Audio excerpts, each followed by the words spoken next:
Nice try. Welcome to Watch Mojo, and today we're counting down our picks for the top 10 movie reveals everyone saw coming.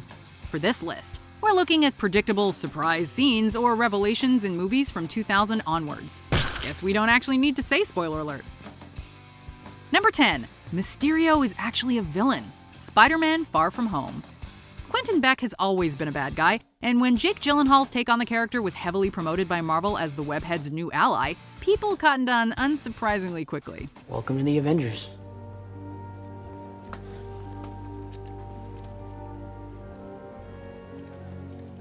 After all, Mysterio isn't renowned among superhero fans as the master of illusions for nothing. Things are definitely not all they seem. And no matter how many times we see the two leads buddying up or bonding over loved ones, any Spidey fan worth their weight knows a heel turn is as inevitable as Gwen Stacy's death. To us! To us!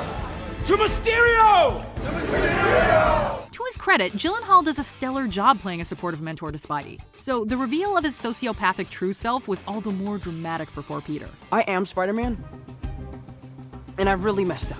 Number 9. The Old Woman is Allie, The Notebook. Every good romance needs a bittersweet ending. But when you use the framing device of an elderly pair in a nursing home sharing a love story from years gone by, you can't expect the viewers to dismiss its relevance to the bigger picture. This is Duke. He's come to read to you. Especially when the name of the old woman is deliberately kept a mystery from the outset. Duke is indeed revealed to be the elderly Noah retelling a dementia-stricken Allie the story of how they fell in love, again and again. I remember now. It was us. It was us. Oh, It was darling. us. Oh, my sweetheart. Their dying together makes for a heartbreaking ending regardless, as is often the case with the use of the "it was the narrator all along" trope in popular movies like Edward Scissorhands and numerous others.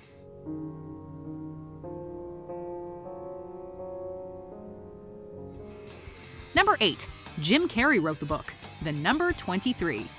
When Jim Carrey's Walter Sparrow first reads the eponymous book, the narrator Fingerling implores him to imagine himself as the hero of the story. Or better yet, imagine me as you. Soon, Walter's own life and delusions begin to run adjacent to the character in the book, including an obsession with the number 23, thoughts of murdering his significant other, and the paranoia of being watched. It's like it's imitating my life.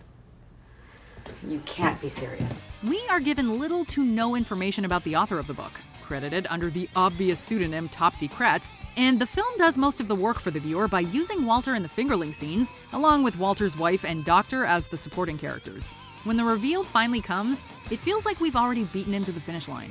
You wrote the book, Walter.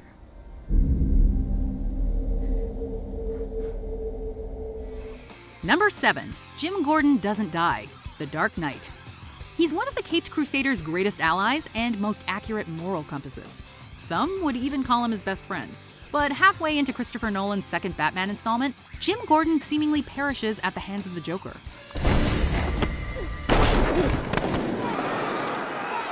He hadn't even made it to his famous rank of commissioner yet. His demise feels more like a speed bump in the story rather than a turning point, and doesn't seem tragic enough. So when this is revealed to be a ruse as an alive and well Gordon steps back into the game, it doesn't have the impact Nolan may have hoped for. Back from the dead. I couldn't risk my family's safety. Though perhaps Gordon's resurrection serves more to lull the audience before hitting them with the shocking and very real death of Rachel Dawes. Harvey, it's okay. It's all right. Listen.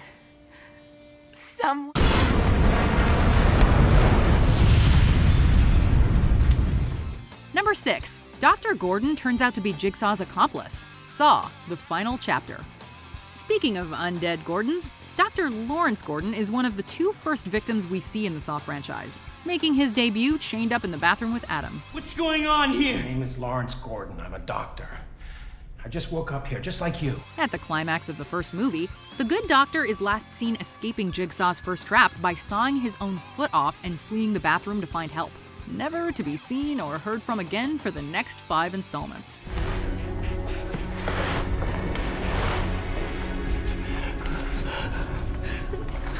This piqued fan interest, and the popular theory for a long time was that he had survived and used his years of medical expertise to aid Jigsaw in his future traps.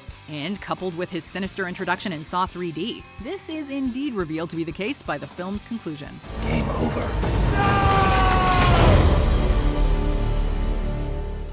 Number 5. The relationship with Sophie was in Arthur's imagination. Joker. It's one of the brightest aspects in the life of the man who would become one of the most iconic villains ever. So of course it wouldn't last. Hey.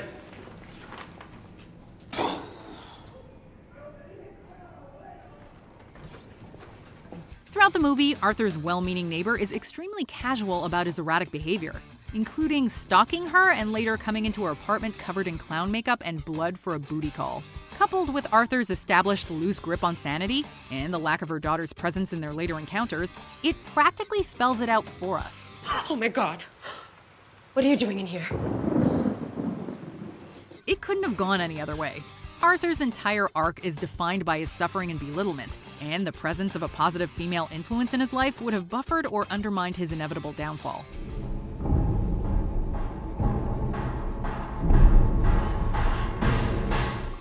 Number 4. Nick Fury isn't dead. Captain America: The Winter Soldier.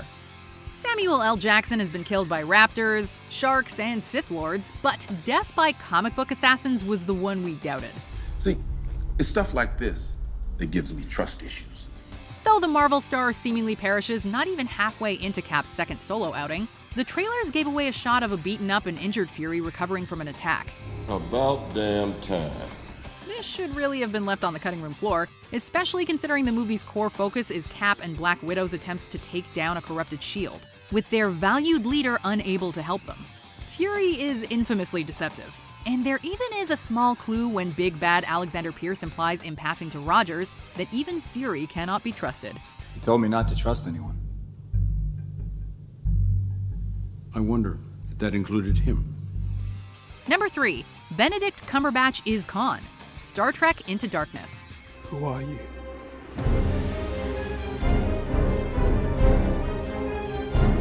The genius Khan Noonien Singh is one of the most beloved baddies of the Star Trek lore, infamous for the vengeance he inflicts upon the Enterprise crew. So when it came time for a sequel to J.J. Abrams' popular Star Trek reboot, many assumed a remake of the original and universally acclaimed The Wrath of Khan was the natural way to go. Though this did end up being the case, Abrams tried to hide the true identity of Cumberbatch's mysterious villain, John Harrison, to prevent alienating casual non-Trekkie audiences.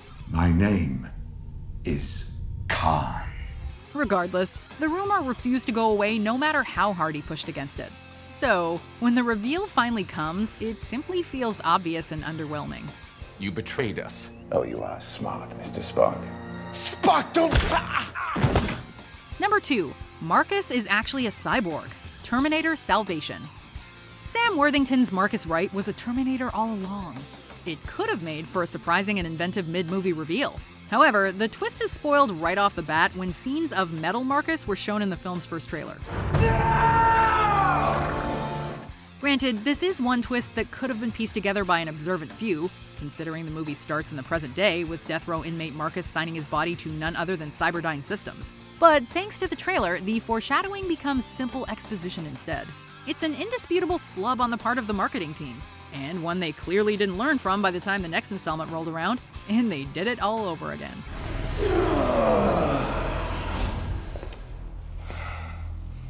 That hurt. Well, they can't all be the usual suspects in 7. And, I mean, just because something was obvious doesn't mean it was a bad movie. I actually enjoyed our number 1, as I recall. Although, I don't think I've seen it since it came out. But anyway, let's look at some honorable or dishonorable mentions, and then we'll take a look at the movie reveal literally everyone saw coming. You scared me. It don't matter. You won't be scared long. Now you know. That's your future. Unless you decide on another course.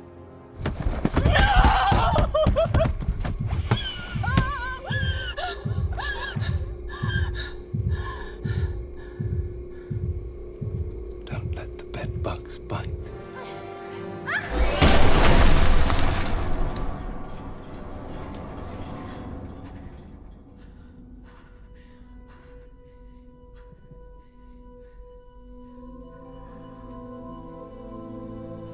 It's okay. Daddy's gone now. Before we continue, be sure to subscribe to our channel and ring the bell to get notified about our latest videos. You have the option to be notified for occasional videos or all of them. If you're on your phone, make sure you go into your settings and switch on notifications. Number 1. It wasn't the pizza guy. Phone booth. After Stu's nightmare phone call with a rooftop sniper is over, authorities find the body of a pizza delivery man he scorned earlier and falsely identify him as the culprit. Recognize him? Yeah, he was down there trying to deliver me a pizza 10 minutes before I got the call.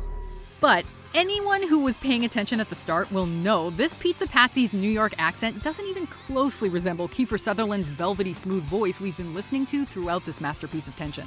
Even disregarding the voice, this derided delivery dude seems more concerned with doing his job than encouraging Stu down a path of righteousness. That language is uncalled for. The movie doesn't waste time lingering on this red herring, however. And these suspicions are confirmed when the real sniper shows up to say goodbye to a morphine-pumped Stu, warning him not to falter from his newfound honesty. I feel bad about the pizza guy, but I couldn't miss seeing you and Kelly reunited. Do you agree with our picks? Check out this other recent clip from WatchMojo, and be sure to subscribe and ring the bell to be notified about our latest videos.